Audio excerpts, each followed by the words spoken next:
여러분들의 부동산 길라잡이 부동산 가이드 진행의 강주리입니다. 서울 강남권에서 시작한 집값 상승 불씨가 서울 동대문과 또 경기도 강명으로까지 번지고 있다고 합니다. 강남 3구와 용산구의 토지거래 허가구역 확대 지정으로 매물이 잠긴 데다가 또 서울 상급지의 가격 급등에 따른 피로감이 맞물리면서 저평가된 이 기타 지역을 대안으로 모색하는 움직임이 감지되고 있는 건데요. 과연 이번 정부로 인한 부동산은 이제 앞으로 어떤 변화를 겪게 될지 또 저희와 함께 하시면서 시장의 향방들, 흐름들 또 체크를 해보시기 바라겠습니다. 저희 부동산 가이드 시청하시다가 부동산 관련해서 궁금하시거나 고민 있으시다면 전화 문자 활짝 열어놓고 여러분들 기다리고 있습니다. 02-2638-3964번, 서울전화 02-2638-3964번으로 전화 주시거나 또는 건당 100원의 유료 문자입니다. 샵 3989번으로 궁금하신 내용 적어서 지금 바로 보내주시기 바랄게요. 자, 그럼 부동산 가이드 오늘도 힘차게 출발하시죠.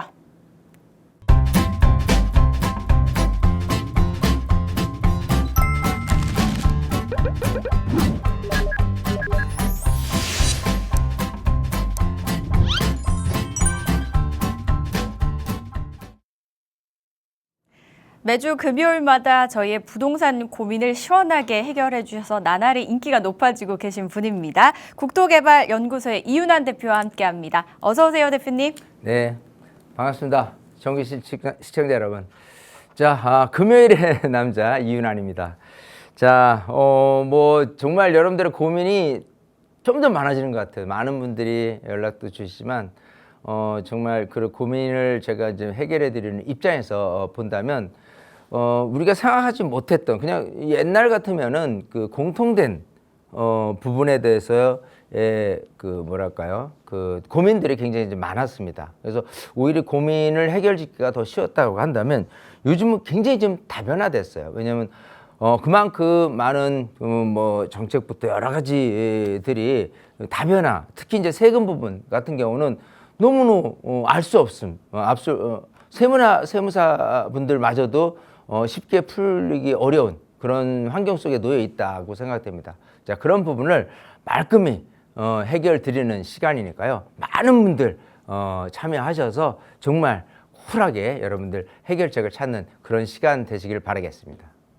네, 다양한 이야기들 오늘도 함께 나눠보도록 하겠습니다. 그리고 저희 또 세미나 자리 이야기 들어봐야 되잖아요. 자세하게 좀 설명 좀 해주시죠, 대표님.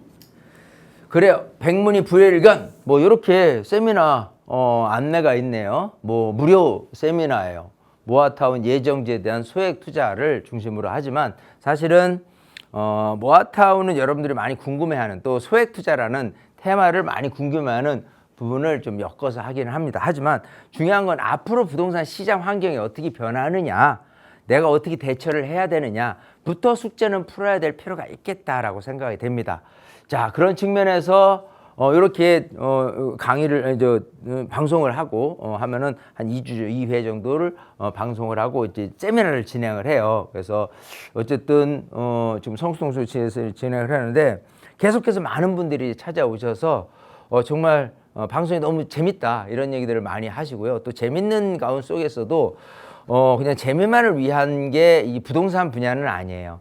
뭔가 알기 쉽게 쏙쏙 지식도 전해주고 정말 이해하기 쉽도록 뭔가를 해결을 해준다라는 측면에서 방송에서 하고 있다면 세미나를 통해서는 정말로 여러분들한테 정말 고민될 수 있는 내용들을 쿨하게 풀어드리는 시간이니까요. 많은 분들 오셔서 여러분들의 시간이 되시면 좋을 것 같습니다. 네, 저희가 방송 중에도 다양한 고민 상담들 하고 있지만 또 방송 중에 해결 못하신 분들은 세미나에 참여하셔서 더 다양한 이야기들 나눠보시기 바라겠습니다. 문의사항은 02-2638-3964번과 샵 3989번으로 많은 연락 주시기 바라겠습니다. 방송 중에 상담 원하시는 분들 역시 같은 번호로 열려 있으니까요. 많은 연락 주시기 바랄게요. 저희는 이슈 체크부터 하고 가겠습니다.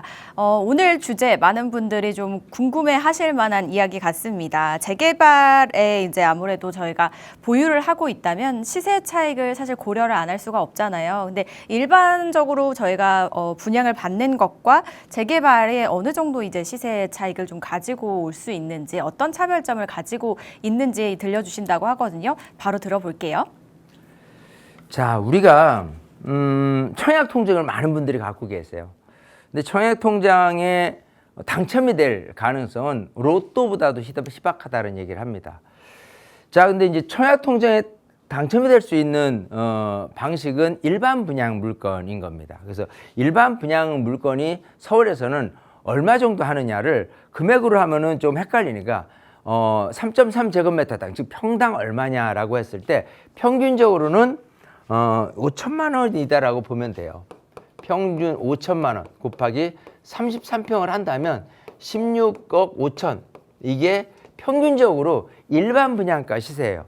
왜 제가 일반 분양가를 얘기를 하냐면, 사실 재개발 현장, 재건축 현장 같은 데서 일반 분양 금액을 굉장히 높게 하면 좋겠죠, 시세대로. 자, 근데 그게 뜻대로 되지는 않습니다. 정부에서 제어를 해요. 특히 허그 같은 데서 정말 아무리 조합 원들이 원한다 손치더라도 이 금액 이상으로는 분양을 하지 말라고 얘기를 합니다. 그래서 서울에서 지금 가장 비싼 분양 금액이라고 따진다면 7,200만 원이에요. 그래서 제일 비싸야 7천. 근데 또 그게 33평이라면 얼마냐? 또 제일 적다고 하더라도요, 한 3천 정도가 돼요. 그래서 33평이라고 그러면 결국은 서울 시내에서 뭐 1,000세대 이상 정도의 재개발 현장에서의 아파트 일반 분양은 한 10억 정도 될 거고요. 좀 괜찮은 지역이라고 한다면 일반 분양은 한 16억 5천 정도가 될 거고요. 또 좀 좋은 곳 같은 경우는 한 23억 정도 된다. 이렇게 보시면 아주 무난할 겁니다. 자, 근데 제가 왜 이 얘기를 드리냐면, 우리는 지금 청약통장 가지고 일반 분양을 받기는 어려워요. 하지만 우리가 조합원이 돼서 일반 분양보다 조금 낮은 금액선에서 분양을 받는다고 한다면 이 일반 분양 금액이 예시가 될 수 있는 거예요. 조합 분양 금액이 일반 분양보다는 높지는 않겠죠. 그런 측면에서 이익을 따진다라고 한다면 내가 조합원이 돼서 그러고 나서 나중에 시세가 얼마 될 것이냐에 따라서 시세 차익을 일으키게 거두는구나. 단 지역마다 조금 틀리겠구나라는 측면을 바라보면 돼요. 자, 그러면 만약에 이렇게 일반 분양 정도가 돼 있고 이게 재건축이다라고 했을 때 반포에 원베일이라든지 이런 아파트가 일반 분양을 받았다. 그거보다 뭐 낮은 조합원 분양을 받았다라고 했을 때 시세가 얼마냐라고 한다면요, 거의 55억에서 60억에 호가하는 금액으로 올라서 줍니다. 시세 차익이 상당히 크죠. 좀 괜찮은 지역, 뭐 잠실이다라고 가정을 했을 경우에 이 정도의 시세는 얼마냐라고 한다면은 30억 정도가 시세 차익이 날 수가 있는 거예요.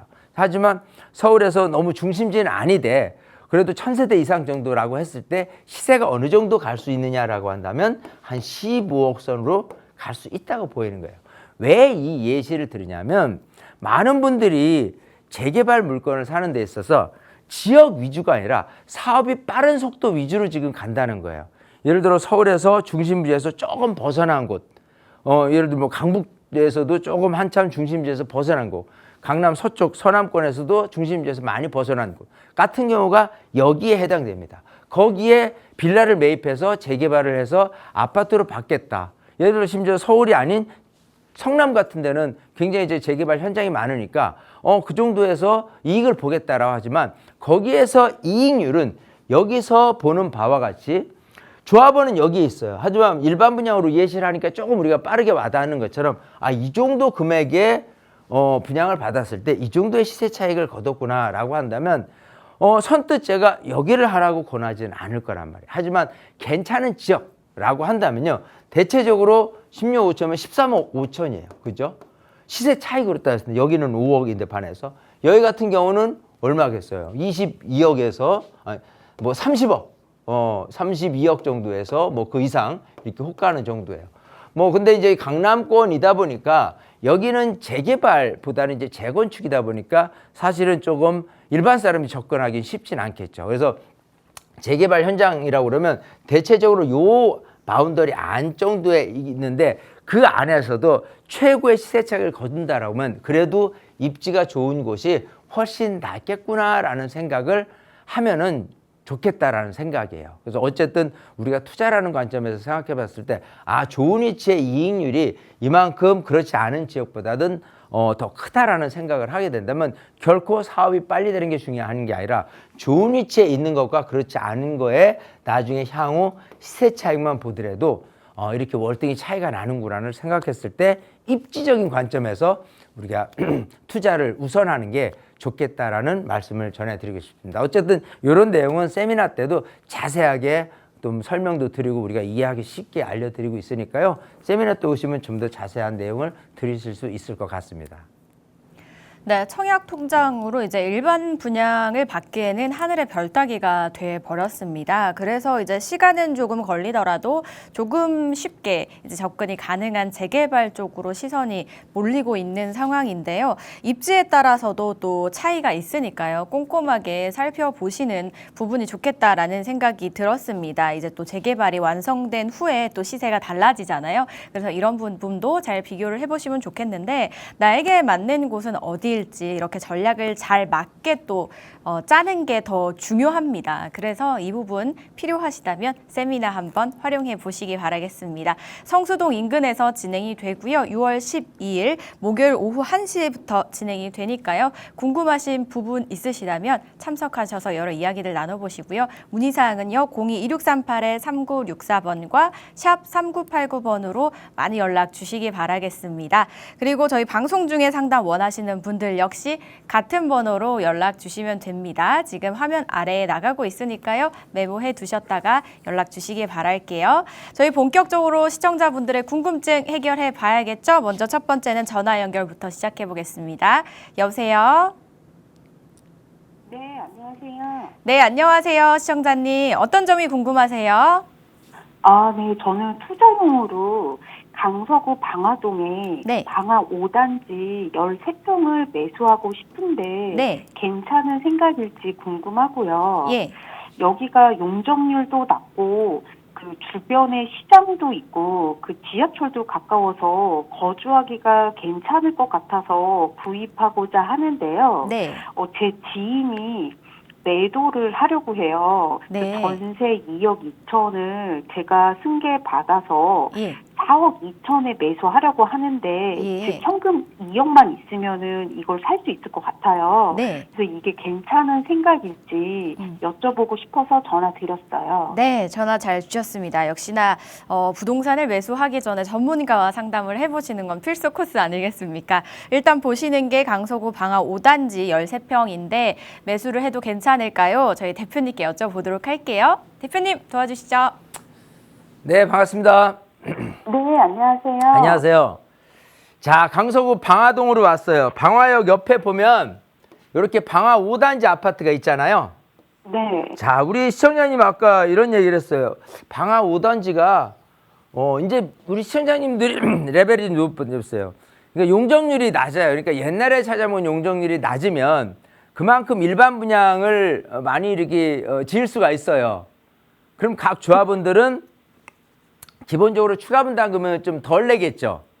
왜냐하면 일반 분양에서 시공비가 좀 이렇게 조달이 되니까. 그렇잖아요? 네. 자, 그쵸? 그런 측면에서 괜찮고 지하철역 가깝고 이런 측면에서 4억 2천 매매금에 4억에 뭐 전세가 2억이다.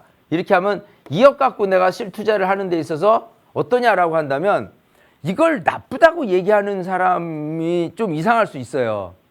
그렇지 않잖아요. 나쁘진 않잖아요. 그쵸. 이 정도만 봐도 괜찮거든요. 네. 물론 이게 13평이라고 하는 데 있어서 과연 이게 얼마만 효과성을 발휘할 것이냐라는 부분인데요. 네. 이게 이래요. 옛날에 이건 재건축이잖아요. 그쵸. 그죠? 재건축에 대한 부분에 있어서 내가 이제 4억이에요, 시세가. 내가 4억의 평가를 받는다 쳐요. 그죠? 근데 이게 13평이잖아요. 근데 아무리 일반 분양을 많이 이렇게 분양을 해서 시공비, 공사비가 조달이 된다 손치더라도 옛날에 비해서 공사비가 굉장히 과하게 올랐잖아요. 네. 그런 측면에서 조합원이 부담해야 될 부분들은 옛날 같지는 않습니다. 그렇기 때문에 공사 비용이 생각하는 것보다는 많이 들어가요. 거기다가 지금 이게 13평이잖아요.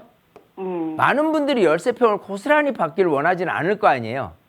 그렇죠. 최소한 24평을 갖는다거나 뭐 아니면 33평, 무리라고 하더라도 24평 정도만 해도 방 3개, 화장실 2개 구조로 된다고 한다면은 괜찮을 법합니다.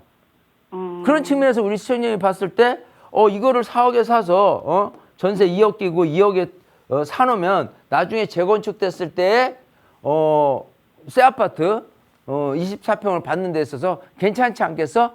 이거는 대한민국 누구한테 얘기해도 공감이 갈 수 있는 얘기는 맞아요.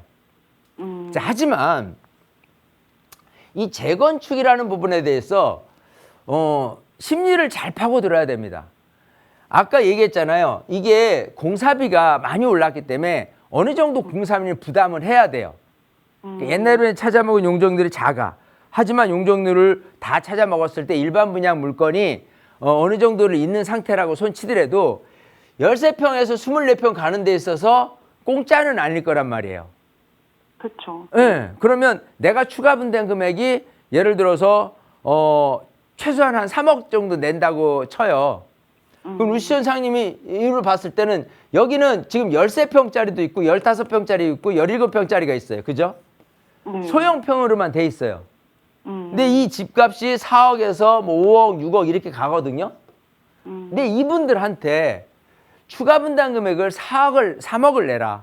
4억을 내라라고 한다면 과연 찬성할 분들이 얼마나 있을까요? 이거를 잘 생각을 해야 되는 거예요. 그러니까 이게 참 아이러니하게 재건축이라는 부분에 대해서 소형평으로 구성되어 있는데 추가 분담금을 지금 뭐 그냥 공짜로 주면은 같은 평형을 공짜로 주면은 어느 정도 인정을 하는데 그것도 큰 평을 가는 데 있어서 추가 분담금 몇 억을 내라라고 한다면 이 분들의 동의는 굉장히 적게 나와요. 이 재개발 재건축은 많은 분들이 그냥 사업이 진행되면 후다닥닥 잘 진행될 거라고 생각하지만 이거는 민간 개발이에요. 즉 많은 사람들이 동의를 안 한다라고 한다면은 정말 그야말로 사업은 난항을 겪습니다.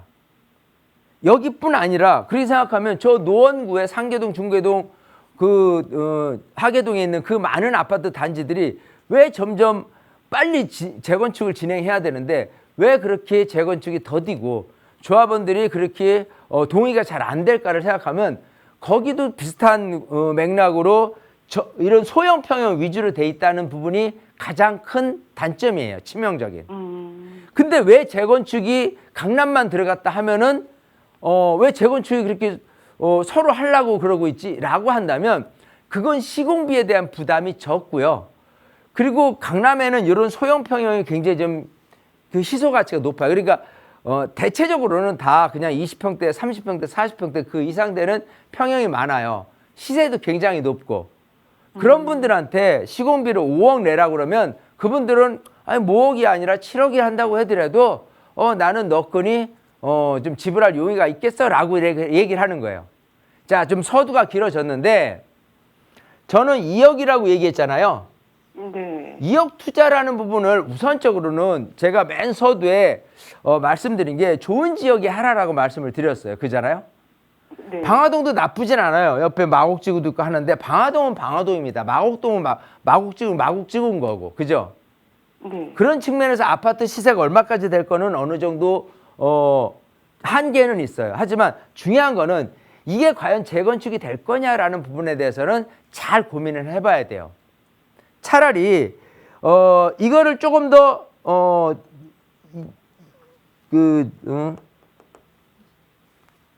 위치를 바꿔서 여기 이제 강서구 방화동 쪽이니까 조금 더 나은 쪽 방향성, 심지어는 뭐 예를 들어 망원동이나 합정동이라든지 아니면 더 서울 중심부로 왔을 때 뭐 강남권이라든지 아니면 뭐 광진구 자양동 쪽이라든지 이런 쪽으로 방향을 선회해서 똑같은 2억 투자를 바라보게 된다면요. 나중에 이익이라는 부분은 훨씬 클 수가 있어요. 이해되시겠어요? 그러니까 제가 드린 말씀은 그거예요. 그게 가능해요? 가능하죠. 가능하니까. 그러니까 많은 분들이 강남 가는데 어떻게 2억 갖고 투자가 돼요? 라고 하지만 물론 빌라예요. 전세 끼고 2억 투자가 가능해요. 1억 못 돼도 투자도 있어요. 근데 많은 분들이 몰라서 못하는 걸 뿐이죠. 그렇기 때문에 그냥 소액으로 투자를 하지만 2억 갖고는 그냥 조금 서울에서 좀 변두리 아파트를 투자하는 게 더 낫다 싶은데, 일단은 아파트가 됐든 빌라가 됐든 좋은 위치로 하는 게 우선하는 것 같고, 그리고 아까 얘기한 대로 재건축에 대한 사업에 대한 진척 속도는 생각하는 것보다 늦을 수도 있어요. 조합원들이 원치 않기 때문에. 근데 이게 만약에 좋은 지역으로 왔어요. 그러면 여기 있는 사람들의 동의율은 이 빌라를 거주한다 손치더라도 생각하는 것보다 동의율이 높습니다. 이해되시겠어요? 왜냐하면 몇 억을 투자 돈 친다고 하더라도요, 그거에 대한 그 부담을 크게 오히려 안 하나요. 지역이 받쳐주기 때문에. 왜냐하면 향후 시세가 높기 때문에 하는 얘기예요. 이해되시겠죠? 그러니까 우리 시청자님처럼 아유, 그런 게 있으면 좋지라고 했는데 아예 모르니까 많은 분들이 이제 답답해서 이제 이렇게 방송 참여해서 얻어 가시는 건데, 그래서 세미나를 오셔서 좀 이렇게 확실하게 좀 공부도 하시고, 아, 그게 진짜 있는지 없는지를 알게 된다면은, 아, 좋은 위치에 똑같은 2억을 투자한다고 그래도 그쪽을 투자하는 게 더 낫겠다는 생각을 누구든 가질 수 있어요. 그게 어디냐, 확실하게 이것도 개발에 대한 여지는 있느냐도 더 좀 파고들어야 될 필요는 있겠지만. 아시겠어요? 네. 예, 우리 시청자님이 강서구 방화동에 재건축 나쁘진 않다고 처음에 말씀드렸는데, 아까 단점이라는 부분은 몇 가지 말씀을 드렸잖아요. 네. 그런 측면에서 모름지기에 제일 중요한 거 입지, 위치가 제일 중요하니까 좋은 위치로 좀 방향을 좀 선회해서 방향 이렇게 틀어서 좀 들여다보기를 희망을 합니다. 아시겠죠? 네. 우리 시청자님 꼭 세미나 오세요. 네. 네. 오셔서 감사합니다. 공부를 좀 더 하시면 방화동에만 머물러 있을 필요는 없었네라고 생각이 되실 거예요. 아시겠어요? 네. 네, 이렇게 정리해드리겠습니다. 네, 감사합니다. 네. 네, 지금 현재 문의 주신 곳이 이제 재건축을 바라보고 있는데, 그러면은 추가 분담금을 생각을 안 할 수가 없습니다. 여기에다가 이게 진행이 되려면 또 주민들의 동의도 있어야 하기 때문에 좀 신중하게 생각을 해보실 필요가 있겠습니다.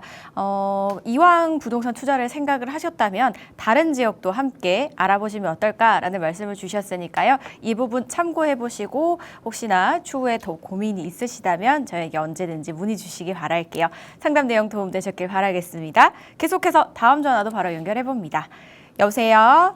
네, 여보세요? 네, 안녕하세요. 아, 네, 안녕하세요. 네, 저희 어떤 궁금증 해결해 볼까요?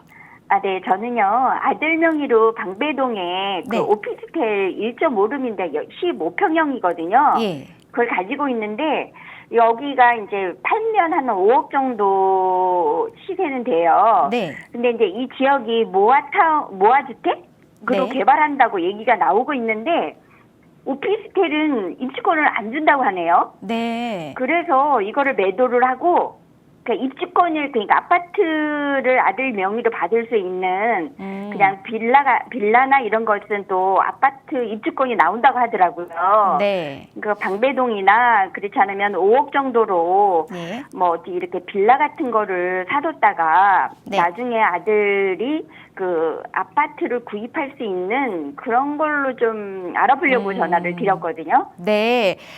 지금 현재 아드님 명의로 오피스텔이 있는데 이거를 네네. 매도를 하시고 한 5억 정도로 다른 쪽에 이제 투자를 하셔서 나중에 좀 아파트를 마련할 수 있는 기반이 될 수 있는 곳이 궁금하신 거죠? 네네. 알겠습니다. 대표님 연결해 드릴게요. 말씀 나눠보세요. 네. 네, 반갑습니다. 아, 네, 안녕하세요. 자, 지금 네네. 서쪽 방배동에 오피스텔을 갖고 있다고 했어요. 네. 자, 근데 이제 오피스텔이 한때는 오피스텔이 인기가 좋았었어요. 왜냐하면 오피스텔은 네. 아파트 청약을 넣을 때 주택으로 간주하지 않아요. 네, 네. 무주택으로 인정을 받습니다. 아마 그것 때문에 오피스텔을 사시는 분들이 꽤나 있었어요. 네, 네. 그래서 근데- 저희도 그래서 아들 네. 명의로 그걸 하나 장만을 해줬는데, 네, 근데 이제 여기가 모아타운으로 지금 뭐 한다고 얘기가 나와요. 네. 근데 입주권을 안 준다고 하더라고요. 그러니까 그게 가장 문제죠. 이 오피스텔은 다 좋은데 이제 완전한 주택이 아니다 보니까 네.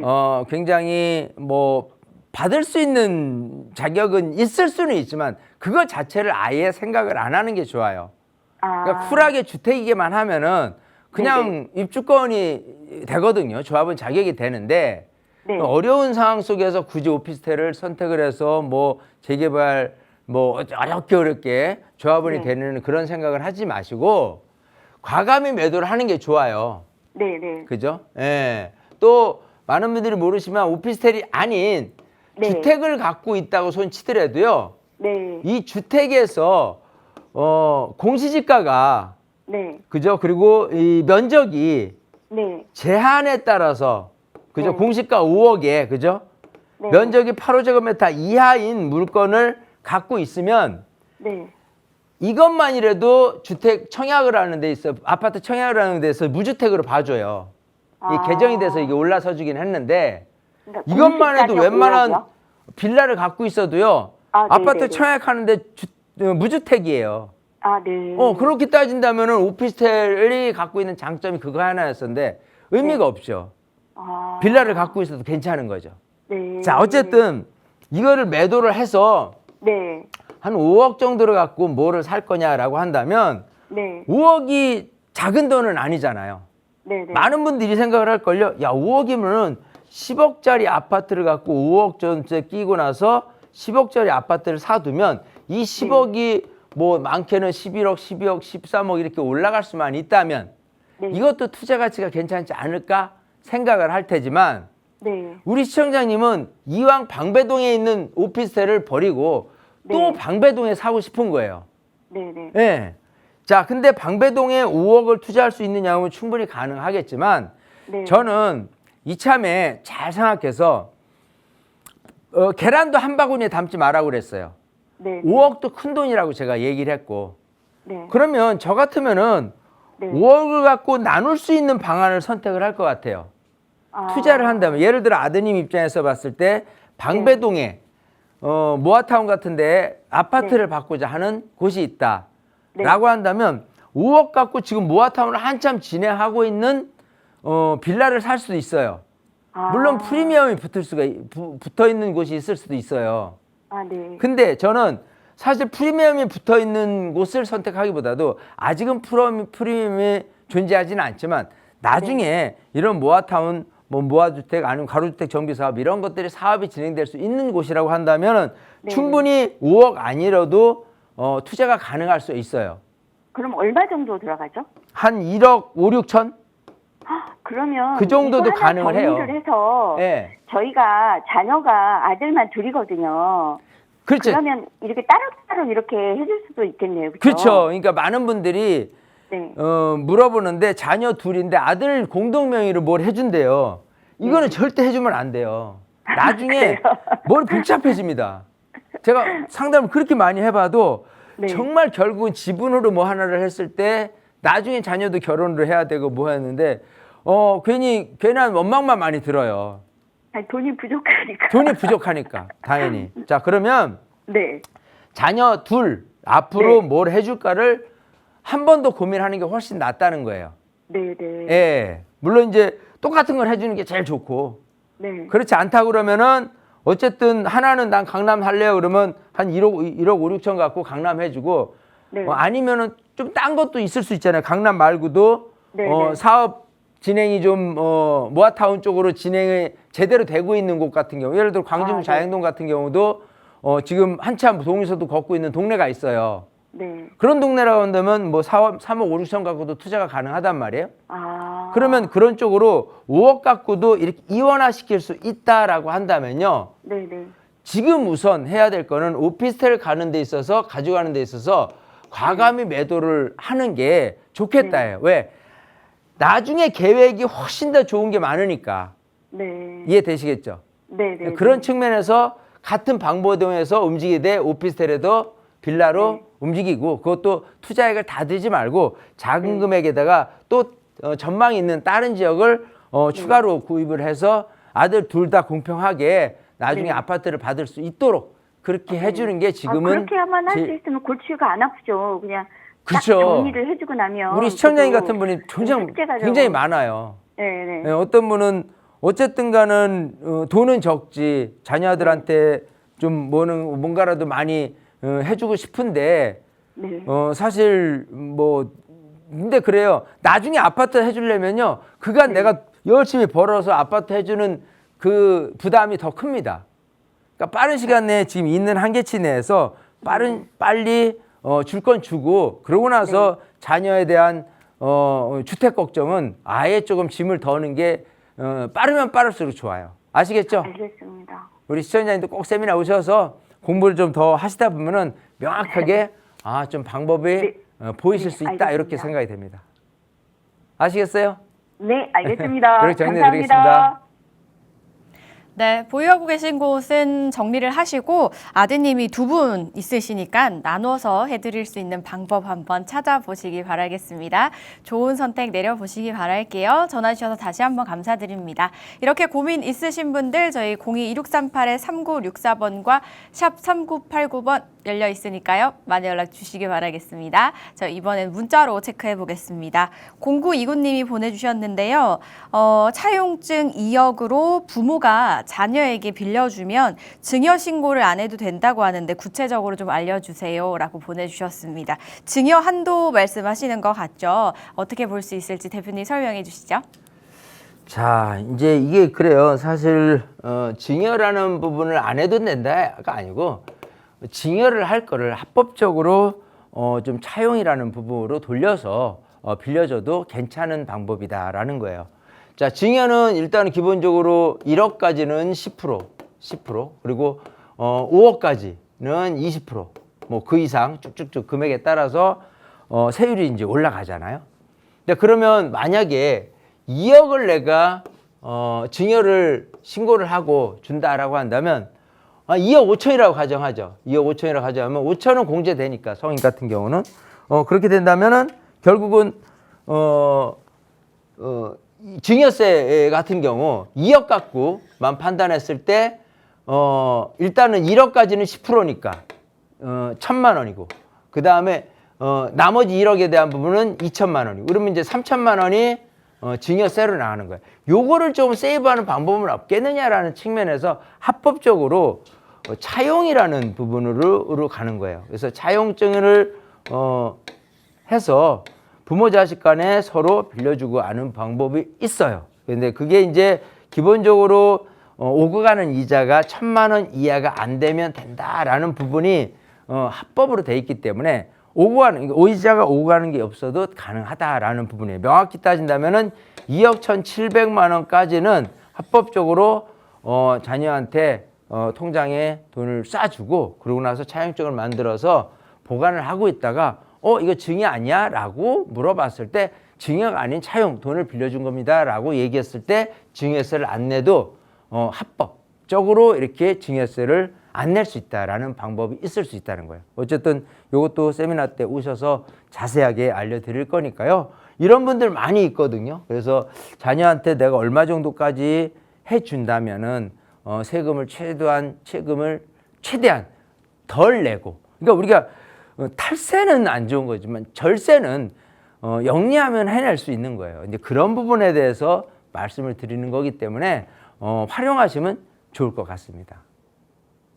네, 정확하게는 2억 1,700만 원까지는 차용증으로 가능하다고 합니다. 내야 될 건 당연히 내야 되지만 더 내는 거는 또 저희가 또 지양해야 되잖아요. 그래서 공부를 열심히 잘 하셔서 좋은 선택 내려보시기 바라겠습니다. 상담 내용 꼭 도움되셨길 바랄게요. 계속해서 저희는 전화 연결해 보도록 하겠습니다. 여보세요? 여보세요. 여보세요? 네네, 안녕하세요. 네, 어떤 점이 좀 궁금하실까요? 네네네. 제가 그 화곡동에 살고 있는데요. 예. 그 빌라에 거주 중이고 제 명의예요. 네. 근데 이제 매도하고 6억에서 한 7억 정도의 30평대 새 아파트를 매수할 계획인데 네. 화곡동에 이제 나홀로 아파트나 아니면은 김포시 북변동이나 검단 신도시 아니면 청라 신도시 쪽을 보고 있는데 네. 어느 쪽으로 매수하는 게 좋을지랑요. 그다음에 네. 매수 시기도 궁금하고 그다음에 역세권으로만 제가 보고 있거든요. 네.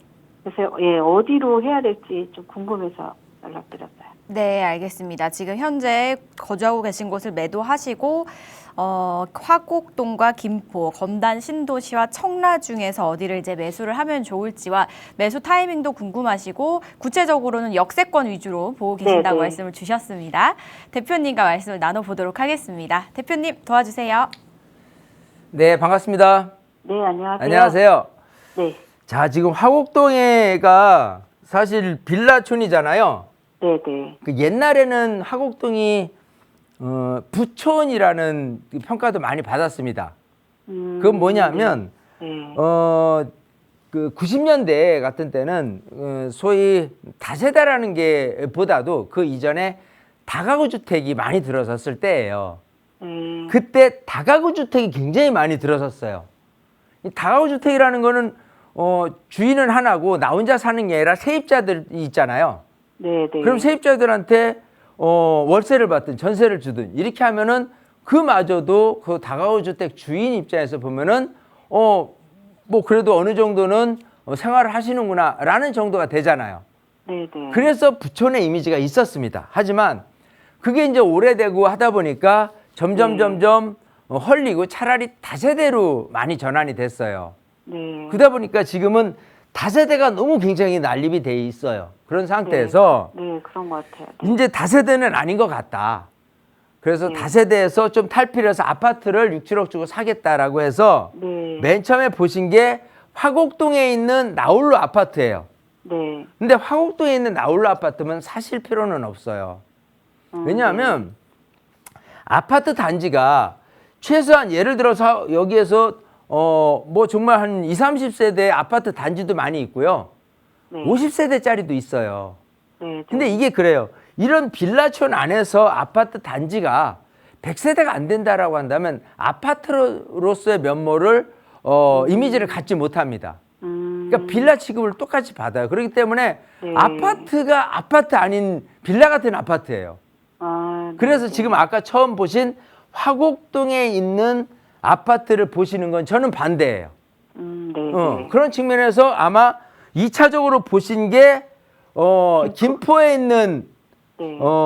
북변. 이제 북변동 쪽의 아파트라든지 네. 아니면 청라까지도 보셨어요. 네, 네. 예, 인천. 그러니까 왜냐하면 많은 분들이 지금은 서울이지만 서울에 살고 있는 게 빌라야. 빌라보다는 아파트가 좋아. 그래서 화곡동에 있는 빌라를 선택할 거냐 아니면 아파트다운 아파트 면모를 갖추고 있는 곳을 선택하다 보니까 서울은 비싸잖아요.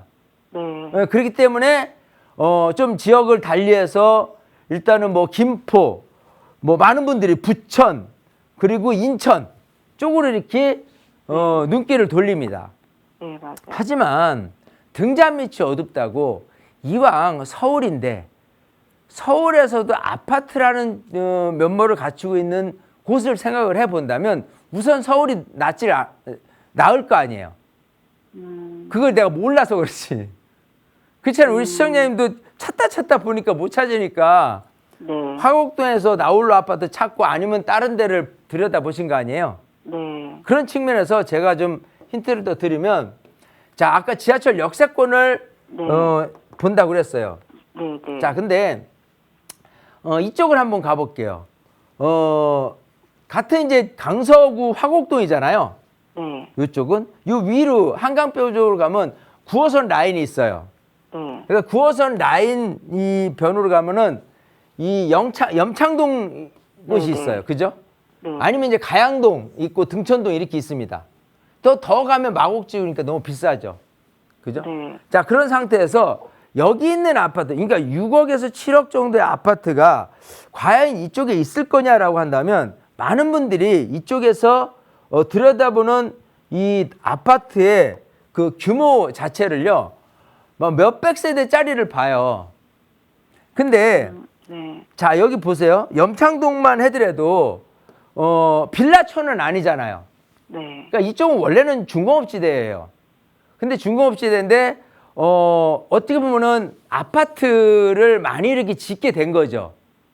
그런 측면에서 염창동 같은 경우는 주거적인 성향이 더 강합니다. 네. 중공업지대지만. 네. 자, 그런 측면에서 아파트 단지들이 굉장히 많이 모여 있어요. 근데 여기 보면은 아파트 단지들도 큰 좀 몇백 세대, 뭐 1000세대 이상 되는 아파트 단지도 있지만 그렇지 않은 아파트 같은 경우는 100세대에서 200세대짜리 아파트가 있어요. 근데 그렇다 손치더라도 얘들 같은 경우는 아까 얘기대로 화곡동에 있는 그 아파트보다는 아파트다운 면모를 과시를 해요. 왜냐하면 화곡동에 있는 아파트는 빌라들이 너무 주변에 많은 가운데 있어서 빌라에 묻혀서 아파트다운 아파트라고 생각 안 하지만 이 강서구 염창동에 있는 곳은 빌라 단지들은 거의 없고 아파트 단지를 있으되 큰 단지, 작은 단지들로 구성되어 있기 때문에 이 안에서 작은 단지를 찾게 된다면 6, 7억 갖고 20평대는 충분히 지금도 매입을 할 수가 있어요. 네. 일단은 지역부터 보는데 많은 분들이 그래요. 아유, 그게 지금 1층이잖아. 이러거든요. 네. 그러니까 나온 거 딱 하나가 있는데 1층이에요. 근데 저는 1층이라는 단점보다도 오히려 여기가 강서구 영참동이고 지하철역 근처다라고 한다면 굳이 층을 구분할 게 없어요. 뭐든지 우선순위란 게 있잖아요. 네. 그럼 우선순위를 넓게 보면은 서울하고 지방하고도 구분을 하잖아요. 그럼 서울이 낫겠죠. 네. 그럼 서울 안에서도 구분을 뭐로 짓냐면 강남과 강북으로 져요. 그리고 또 구별로 집니다. 그런 식으로 어느 정도 척도가 인식해서 아 여기는 좋은 동네, 그렇지 않은 동네의 척도는 뭐냐면 아파트 시세라는 거예요. 이해되시죠? 네네. 그런 측면에서 염창동만 들여다본다고 하더라도 있을 수는 있는데 그게 비록 저층이라고 손치더라도 나쁘지는 않다예요. 지역을 받쳐서. 그래서 많은 분들이 이 지역을 버리고 그냥 좀 더 좋은 데, 좀 더 새 거에 뭐 김포나 인천이나 이쪽으로 넘어가시는데 지나고 보면 얘가 인기가 더 있으면 있었지 결국 김포, 부천, 인천이 더 인기가 좋을 수는 없는 거예요. 물론 그 동네에서는 좋지만. 이해되시겠죠? 그러니까 우리 시청자님은 일단은 빌라를 탈피해서 뭔가를 움직이시려고 그럴 때 더 멀리 가는 게 아니라 더 가까이 안으로 들어오셔라는 거예요. 아, 네. 아시겠죠? 안 찾아봐서 모르는 거예요. 그래서 우리 시청자님 여기 땡 해서 이제부터 찾기 시작하는 거예요. 네. 그러면서 다시 연락을 주세요. 두세 개 네, 정도 네, 네. 추려가지고. 네. 1층이라도 괜찮아요. 네, 네. 알았죠? 네. 네, 감사합니다. 여러 정리해드리겠습니다. 네, 보고 계신 곳보다 이제 조금 더 이제 서울 쪽으로 염창이나 가양, 등촌 쪽으로 한번 살펴보시면 어떻겠냐라고 말씀을 주셨거든요. 의향이 있으시다면 살펴보시고 추려서 저에게 다시 한번 또 상담 요청해 주시기 바라겠습니다. 전화 주셔서 고맙습니다. 저희 계속해서 다음 전화도 빠르게 연결해 볼게요. 여보세요? 여보세요? 네, 안녕하세요. 예, 안녕하세요. 네, 어떤 점이 좀 궁금하세요? 네. 남양주시 화덕에 있는 남양주 라운 프라이빗 5단지 24평을 네. 제가 2021년도에 최고가로 매입해서 지금 보유하고 있어요. 네. 네, 현재 호가 기준으로 1억 원 이상 하락했는데 네. 이거 최소한 한 2030년 GTX 개통까지 버텨야 될지 아니면 손해 보더라도 지금 빨리 매도하는 게 좋을지 고민이 돼서 연락드렸습니다. 네. 자, 지금 보유하고 계시는 곳이 살짝 손해 구간에 있는데 GTX 개통까지 버텨야 될지 아니면 얼른 매도를 해야 될지 이 부분 대표님께 여쭤보겠습니다. 네. 네, 반갑습니다. 네, 안녕하세요. 안녕하세요. 자, 지금 남양주 라운 프라이빗 5단지라고 했잖아요. 네. 자, 여기는 엄밀히 따져서 마석에 있어요. 예. 네, 이 중에서 그래도 아파트 단지들이 외롭지는 않게 모여 있기는 하고 그리고 너무 오래된 아파트도 아니에요. 네. 그래서 우리 시청자님이 고민하는 건 뭐냐면 자, 지금 이제 마석에서 출발해가지고 이제 GTX B 노선이 지금 개통이 될 텐데 그때까지 기다릴까라는 거예요. 네. 그잖아요. 자, 근데 저는 일단 결론적으로 말씀드리면 반대하는 거예요. 그냥 저는 일찌감치 파는 게 낫지 않겠느냐 생각을 해요. 네. 자, 이게 왜 그러냐면 볼게요. 저도 이제 교통을 좀 굉장히 좀 중요시 여기게 되는데 네. 이쪽 지금 마석에서 또 B 노선을 통해서 송도 인천까지 간다라고 하는 노선이 아직 착공은 안 했어요. 계획이 네. 있습니다. 예. 자, 벌써 이제 A 노선 같은 경우는 뭐 개통이 돼서 활용을 하고 있는데도 아직 B 노선, C 노선 같은 경우는 아직은 개통마저도 못했어요.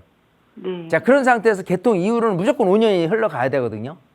아. 자, 이게 그때까지 과연 가격이 얼마나 오를 거냐를 생각하면 지금 A 노선에 있는 저쪽 뭐 파주에 있는 아파트 시세가 얼마나 올랐냐는 많이 오르긴 했어라는 거 인정. 근데 정말 개통되기 전까지는 그다지 그렇게 인기는 없었어요. 네. 근데 여기가 5년 후에 개통이 된다고 그래서 가격이 굉장히 급등할 거라는 생각을 하면은 저는 안 된다 생각을 해요. 기본적으로는 이쪽에 그 경춘선 노선을 통해서 움직여요. 그러니까 여기 같은 경우는요, 지하철 노선이라고 하기에는 너무 간격이 깁니다. 네, 맞아요. 그렇기 때문에 생활적인 부분을 봤을 때 이쪽 서울로 진입하는 데 있어서 호평이라든지 마석이라든지 이쪽에서 교통을 활용한다는 거는 굉장히 조금 멀어요. 네. 근데 만약 차로 움직인다라고 하면 강동이라든지 송파는 굉장히 빠르게 접근이 가능하거든요. 그런데도 불구하고 가격이 왜 안 오르게 한다면 기본적인 대중교통에 많은 분들은 더 많은 관심을 갖고 더 많은 아파트 시세를 논한다예요. 네. 이해되시겠죠? 네. 이쪽 구리선만 해더라도 구리 지나서 덕소 3패만 해더라도 한강 변이기도 하고 좋잖아요.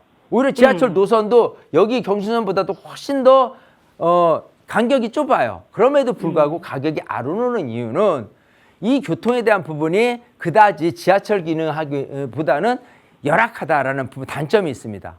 이해되시겠죠? 네. 그러니까 그런 측면에서 우리 시청자님이 생각하는 무조건 그때까지 기다리면은 가격이 오를 거니까 그때까지 기다려보자 라고 하기에는 조금 더 방향을 틀어주는 게 저는 좋겠다 생각을 하는 거예요. 그때까지 5년 동안 기다리다가는 좀 이렇게 가슴앓이로 많이 하실 수도 있다는 거예요. 물론 여기서 실제 거주하시는 분들한테 이런 얘기를 한다고 그러면 뭔 소리야 라고 할지 모르겠지만 우리는 투자적인 개념에서만 판단했을 때 말씀을 드려보는 거예요. 네. 훨씬 서울하고 가까이 붙어 있을 때 투자 개념적으로는 더 우위에 서 있다고 말씀드리고 싶어요. 아시겠어요?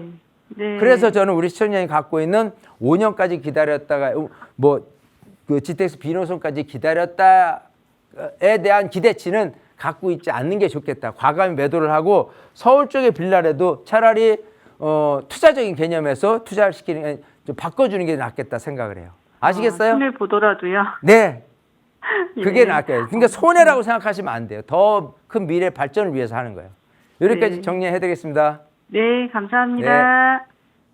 네, 거주가 아니라 투자적인 측면에서 보셨을 때 이제 매도라고 말씀 주셨으니까요. 잘 참고해 보시기 바라겠습니다. 상담은 여기서 마무리하도록 하겠습니다. 아쉬우신 분들을 위한 자리 소개 빠르게 해주시죠, 대표님.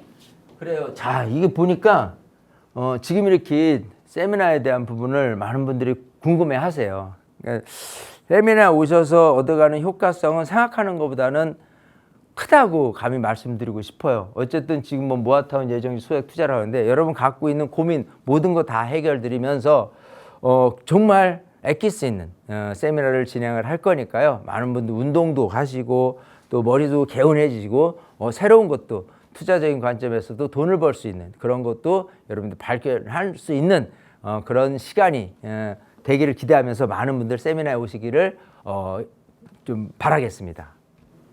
네, 성수동 인근에서 6월 12일 목요일 오후 1시부터 진행된다고 하니까요. 관심 있으신 분들은요. 02-2638-3964번과 샵 3989번으로 많이 연락 주시기 바라겠습니다. 저희 방송에서 제공하는 정보는 투자 판단에 대한 조언일 뿐 해당 부동산의 가치, 상승과 하락을 보장하지 않는다는 점 기억해 주시기 바라겠습니다. 행복한 주말 보내시기 바랄게요. 시청해 주신 여러분 고맙습니다.